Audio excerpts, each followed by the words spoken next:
मध्य प्रदेश से राज्यसभा के लिए बीजेपी ने दो उम्मीदवार मैदान में उतारे, एक सुमित्रा पाटीदार और एक कविता वाल्मीकि। अब आपको बता दें कि इन दोनों ही उम्मीदवारों ने जो अपने नामांकन है राज्यसभा चुनाव के लिए वो भर दिए हैं और इनका निर्विरोध चुना जाना जो है वो तय माना जा रहा है। और कविता पाटीदार और सुमित्रा वाल्मीकि का नाम सामने आने के बाद ये कहा जा रहा है कि बीजेपी ने एससी यानी कि शेड्यूल कास्ट या फिर अनुसूचित जाति और ओबीसी वर्ग यानी कि जो पिछड़ा वर्ग है उसको साधने की कोशिश की है। आपको बता दें कि मध्य प्रदेश में राज्यसभा की जो सीटें हैं उसके लिए दो सीटें बीजेपी के खाते में जाएंगी और इसके लिए कविता पाटीदार और सुमित्रा वाल्मीकि का नाम जो है उसका चयन बीजेपी की तरफ से किया गया। और इन दोनों नामों के पीछे जो गणित है सियासत का वो यही लगाया जा रहा है कि शेड्यूल कास्ट और जो ओबीसी वर्ग है उनको साधने की कोशिश बीजेपी ने की है। आपको बता दें कि मध्य प्रदेश से राज्यसभा के लिए बीजेपी प्रत्याशी कविता पाटीदार और सुमित्रा वाल्मीकि ने विधानसभा पहुंचकर अपना नामांकन पत्र दाखिल कर लिया है। इस दौरान सीएम शिवराज सिंह चौहान, बीजेपी के प्रदेश अध्यक्ष वीडी शर्मा सहित दूसरे मंत्री और दूसरे जो बीजेपी के नेता हैं वो भी मौजूद रहे थे। वहीं आपको बता दें कि इससे पहले ही कांग्रेस के प्रत्याशी विवेक तनखा ने राज्यसभा चुनाव के अपना नामांकन जो है अपना पर्चा जो है वो दाखिल कर लिया था। वहीं कांग्रेस ने विवेक तनखा को जो है टिकट दिया है राज्यसभा के लिए।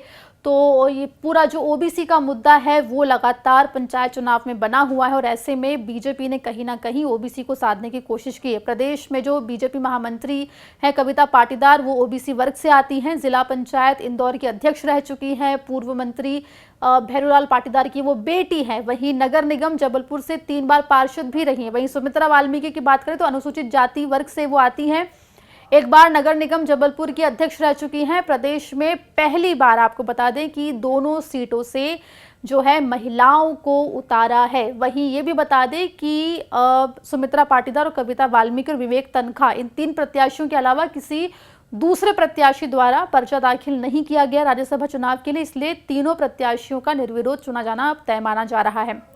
वहीं बीजेपी के एमजे अकबर, संपत्तिया उइके और कांग्रेस के विवेक तनखा का कार्यकाल 29 जून को समाप्त हो रहा है।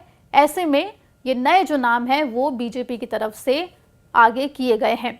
वहीं बता दें कि 31 मई को नामांकन पत्र जमा करने की आखिरी तारीख थी।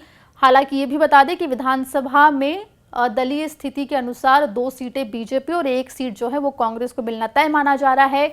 1 जून को नामांकन पत्रों की जांच होगी, 3 जून तक नाम वापस लेने की तारीख है और वैसे मतदान के लिए निर्धारित जो तारीख है वो 10 जून है। लेकिन मध्य प्रदेश में फिलहाल निर्विरोध निर्वाचन के कारण मतदान की नौबत नहीं आने वाली है। लेकिन कविता पाटीदार और सुमित्रा वाल्मीकि ये 2 नाम जो कि ओबीसी और अनुसूचित जाति वर्ग से आते हैं, तो बीजेपी कहीं ना कहीं दोनों ही वर्गों को साधने की कोशिश में यहां पर दिखाई दे रही है। खासतौर पे ओबीसी का मुद्दा जो कि पंचायत, नगरीय निकाय चुनाव और आने वाले 2023 के विधानसभा चुनाव में बहुत बड़ा मुद्दा माना जा रहा है। ऐसे में माना यह जा रहा है कि बीजेपी ने इन दोनों ही नामों को उतारकर ओबीसी और अनुसूचित जाति वर्ग को साधने की कोशिश की है। वहीं ओबीसी आरक्षण के पूरे मामले पर जो है कांग्रेस की तरफ से विवेक तनखा जो है वो सुप्रीम कोर्ट में पेश हो रहे थे। तो ऐसे में देखना होगा कि इसका कितना असर, क्योंकि कांग्रेस लगातार ओबीसी आरक्षण के मुद्दे पर सरकार को घेरती आई है और उनके वकील रहे हैं विवेक तनखा। तो ऐसे में उनको राज्यसभा के लिए चुनना कितना जो कांग्रेस है उसको फायदा पहुंचाता है या फिर कितना नुकसान पहुंचाता है, ये आने वाले चुनावों में देखने वाली बात होगी।